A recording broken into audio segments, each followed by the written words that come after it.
Kidney चोर सास भोली भाली निशा की सास रमोला एक तेज तरी औरत थी। निशा के भोलेपन को लेकर रमोला को हमेशा चिंता सताती रहती थी। रमोला, अरे मेरी भोली बहू, तो सचमुच कितनी भोली है। अरे तू जानती भी है ये दुनिया कितनी शैतान है। ऐसे साते दुनिया में तू अकेले कैसे रहेगी। निशा, सासू माँ, जहाँ बुराई है वहाँ अच्छाई भी है।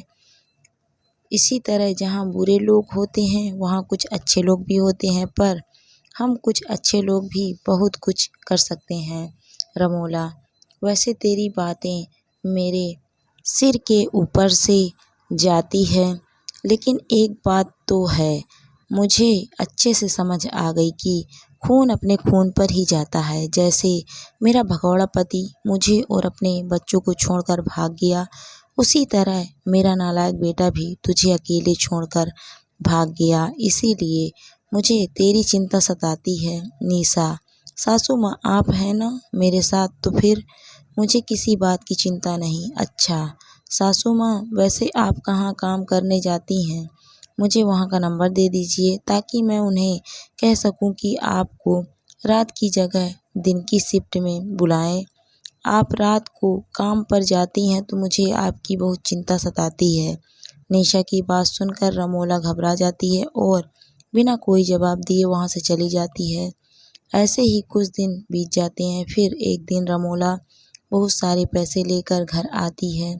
रमोला के पास इतने सारे पैसे देखकर निशा घबरा जाती है। निशा, हे राम, सासू माँ आपके पास इतने सारे पैसे कहाँ से आए? आप आखिरकार ऐसा कौन सा काम कर रही हैं? रमोला, अरे बहू, ये मेरे पैसे नहीं हैं, मालिक के हैं। ऑफिस में सबको सैलरी बांटनी थी ना, तो आज काफ़ी स्टाफ ऑफिस नहीं आया था, इसीलिए उन्होंने मुझे पैसे दे दिए ताकि मैं सभी स्टाफ को ये पैसे बांट सकूं। निशा, लेकिन सासू माँ आप तो इतनी पढ़ी लिखी नहीं हैं, फिर आप सैलरी कैसे बांट पाएंगी? अच्छा, इसमें मैं आपकी मदद कर देती हूँ। आप मुझे बता दीजिए कितने लोगों को आप कितनी सैलरी बांटनी है, मैं सबका हिसाब अलग अलग करके रख दूँगी। आप कल जाकर सबको उनकी सैलरी दे देना। अपनी बहू के मुँह से ऐसी बातें सुनकर रमोला की आंखें भर जाती है। फिर वो जाकर वो सारे पैसे एक संदूक में रख देती है और फिर सोने के लिए चली जाती है। साथ ही निशा को भी सोने के लिए कहती है। तभी निशा उसे कहती है, निशा, क्या हुआ सासू माँ, आप इतने उदास क्यों लग रही हैं? मैं तो बस आपकी मदद करना चाहती थी। रमोला, नहीं बहू, मुझे मदद की कोई ज़रूरत नहीं है और ना ही मैं चाहती हूँ कि जो काम मैं कर रही हूँ वो तू भी करे। ऑफिस में वैसे भी बहुत सारे लोग हैं जो मेरी मदद कर देंगे। तू बस अपना ध्यान रख और अब आराम से सो जा। निशा, ठीक है हे सासू माँ, आप कहती हैं तो मैं सो जाती हूँ। निशा को अपनी सास की कोई बात समझ नहीं आती, लेकिन वो अपनी सास से बहुत प्यार करती थी, इसीलिए उसकी हर बात मान जाया करती थी। निशा हर किसी की मदद के लिए हमेशा तैयार रहती थी। उसे दूसरों की मदद करना बहुत अच्छा लगता था। वहीं रमोला का स्वभाव उससे अलग था। वो गरीब और मासूम लोगों की किडनियाँ चुरा कर बेचा करती थी। एक रात रमोला, डॉक्टर साहब, इस आदमी को पथरी है और इसके पास 2 किडनियाँ हैं। आप इसकी एक किडनी निकाल कर मुझे दे देना। आपका काम मैं आज रात को ही पूरा कर दूंगी। डॉक्टर, तुम्हें देने का क्या फ़ायदा, इतना रिस्की काम मैं करता हूँ और तुम हो कि सही से मोल भाव भी नहीं कर पाती।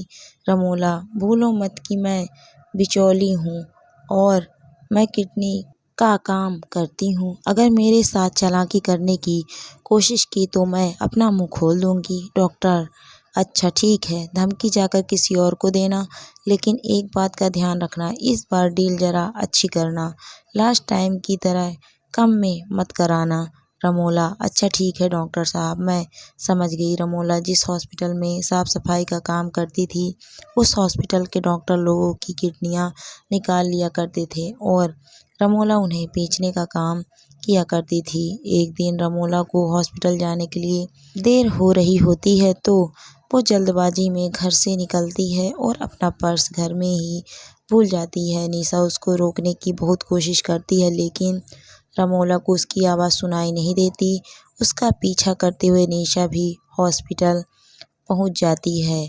जब वो अपनी सास को हॉस्पिटल में जाते देखती है तो उसे बड़ा गर्व महसूस होता है।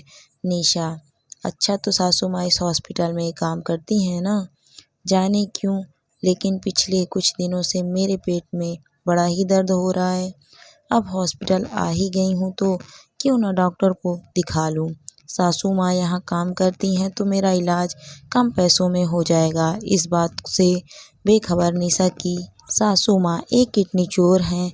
निशा उस हॉस्पिटल में अपना इलाज करवाने डॉक्टर के पास जाती है, जहाँ डॉक्टर उसके कुछ टेस्ट करते हैं और कहते हैं, डॉक्टर मैडम, आपके पेट में तो एक गांठ है जिसका जल्दी ही ऑपरेशन करना होगा। अगर आपने अभी ऑपरेशन नहीं करवाया तो इससे आपकी जान को खतरा हो सकता है। निशा, क्या इसी वक्त ऑपरेशन? डॉक्टर, जी हाँ, इसी वक्त।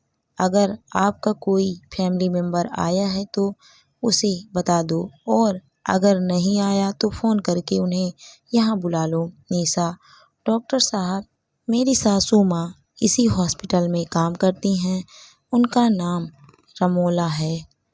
डॉक्टर, ओह, अच्छा तो तुम रमोला की बहू हो?